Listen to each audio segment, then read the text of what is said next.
All right, time in our panel this hour, our Monday afternoon political strategist, Graeme Morris and Bruce Hawker. A very good afternoon to both of you. Graeme, please don't swear here, but how would you describe today's news poll result for the coalition? Look, there's a slight little quirk in them, and that is they have distributed One Nation's preferences 50-50, and on the day it won't be. That's an interesting point. That's an interesting point. But that simply means that the poll has sort of gone from dreadful to awful. Look, there is a big chance here.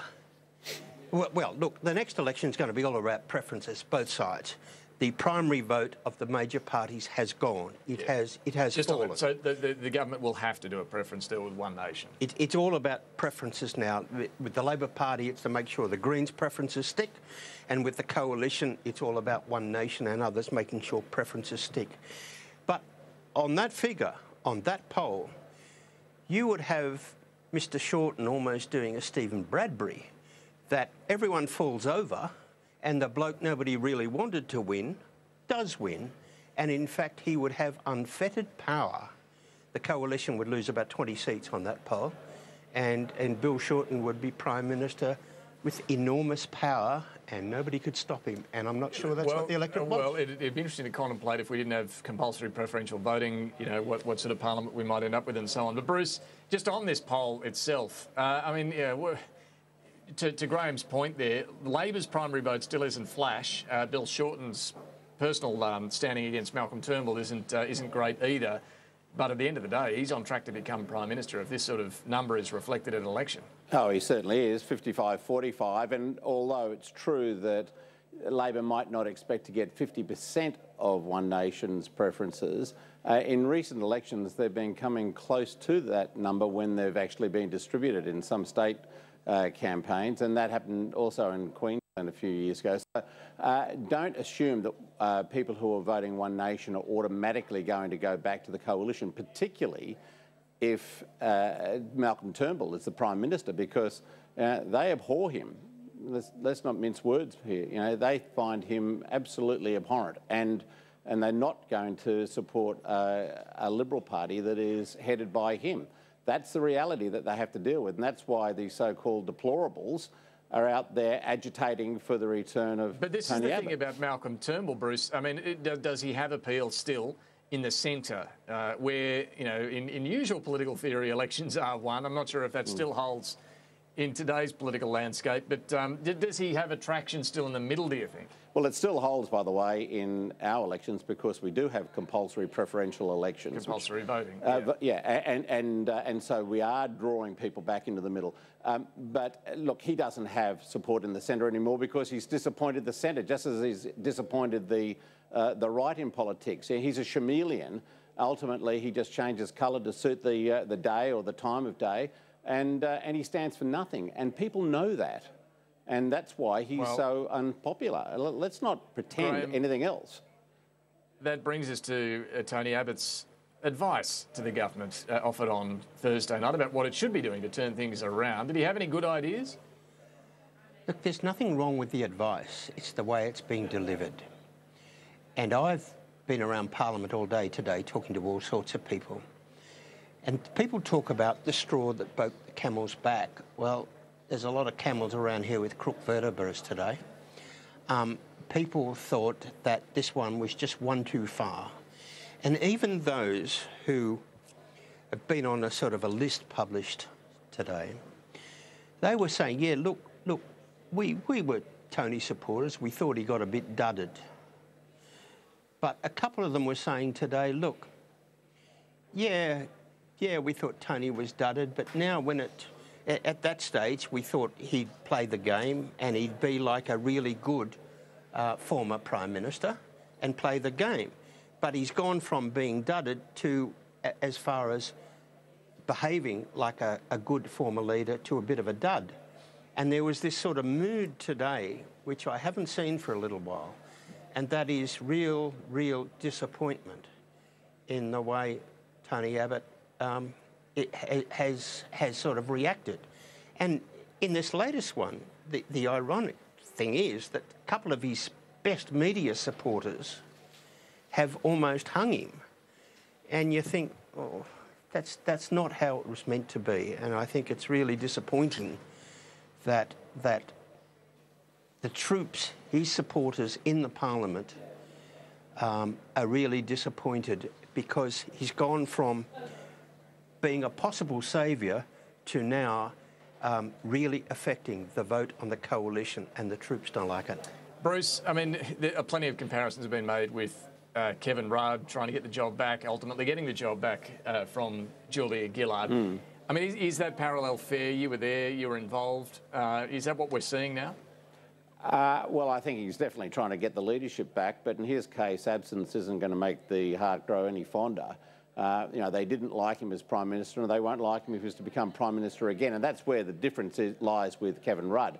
People really did feel that Rudd was badly done by when he was removed as Prime Minister, and there was a genuine enthusiasm to get him back as Prime Minister. That doesn't exist with him. But you're also arguing Turnbull, there's no love for Turnbull, that people are over him on the left and the right. Yeah, so yeah. Would Abbott be a better option? Well, I don't think he would, and I think that's their problem. And it's really to Labor's great benefit that neither the Prime Minister nor the pretender at the moment to the throne are at all popular with the electorate. If the Liberals are going to get out of this mess, they're going to have to find somebody else who is more broadly popular than either of these characters, because neither of them are going to cut the mustard.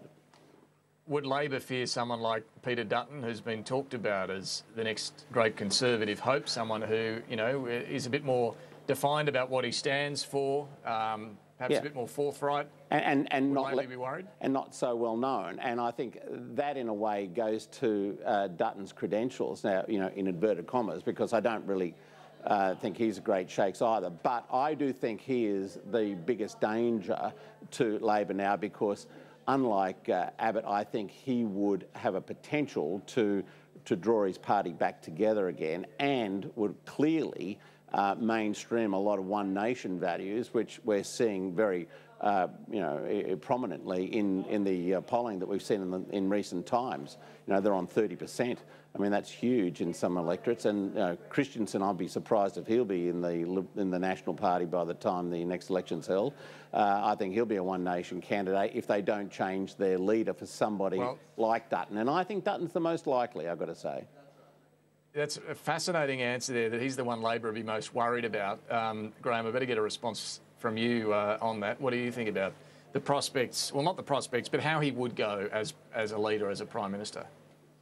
Well, look, we're a million miles away from that. The backbench, let alone the Cabinet, is a million miles away from doing anything about leadership. I agree. I think that's right. But yeah, it's just silly to talk about it. But these polls, these polls. Okay, yeah, but just we're still a long way away. Just imagine, you know, what would have to happen between now and any change. It'd have to be a hell of a lot more cathartic. Well, maybe the change would be cathartic, but a hell of a lot more's got to go under the bridge, a lot more water and a lot more disasters before anyone starts talking about changing leaders. They're not. Look, in all fairness, Peter Dutton is right on board with Malcolm Turnbull. We know that. He's not stirring for any sort of move on the leadership, but he has been talked about, and it is interesting that you're not the only one, Bruce, I've spoken to on the Labor side who rank Peter Dutton as someone they would fear more than either. Yeah, but that's like saying, you know, Tanya Plibersek would give Shorten a hiding, but is that really going to happen soon? Yeah, point. I don't know. Let me ask you about penalty rates. We've got to move on. Penalty rates, Graeme, you first on this one. You know, government's going hard at Bill Shorten for hypocrisy on all of this, but at the end of the day, for those in the electorate who may not be watching Question Time every day and tracking what Bill Shorten has said over the years, if they see their pay packet suddenly looking a lot thinner, what are they going to blame? Well, I think it depends. You know, this is really important for small business, and small business has got to get off its tail, big business for that matter, and show that this is actually a good move. Should the government as well? And the next time I hear the Labor Party complaining about unemployment, I will laugh, and so should everyone else. This is the best news the unemployed in this country have ever had, because it's a chance small business will give them a go now on Sundays and weekends. Shouldn't the PM be saying that? This is the best news for small business that they've ever had? Because he's not... Well, I think it is a test for the coalition. If the coalition cannot sell this one, my goodness, it is It's been bread and butter for small business for years to get this up. It's finally up. It wasn't the coalition did it, but all they got to say is, we agree, and not back down. They're not really doing that yet, are they? They're saying, no, this is the independent decision and we'll abide by it. But your advice would be, get in there and own it and say, this is good and here's why. It's bloody fantastic for the unemployed. Bruce, if we do see a pickup once this takes effect in jobs on Sundays, great. But in the meantime, how do you think this is going to play out? Not well for the government, I've got to say, David. The reality here is that Shorten's pulling the right cord. He can just ignore all those gotcha moments in Parliament and go straight to the hip pocket on this one. And also a general concern in the Australian electorate that this doesn't seem like the fair thing to do. And it doesn't really matter that it's not a government decision. The fact that Labor has got the government manoeuvred into this position where they're writing letters to them, introducing their own legislation, forcing the government onto the back foot, and basically forcing the government to vote down any motions or any measures to introduce such legislation, will give them a lot of grist for the mill. It'll mean that they'll be able to use that in advertising. It'll mean they'll be able to say that this is a government which fully supports what the Fair Work Commission has introduced and done to these people. And I've seen polls in the past which show that the Australian electorate is very uneasy with the idea of significant cuts to Sunday pay packets, as this is going to do. Bruce Hawker, Grahame Morris, always good to talk to both of you. Thank you very much. We'll see you next week. Hey, David. We will take a quick break. Back with the last word.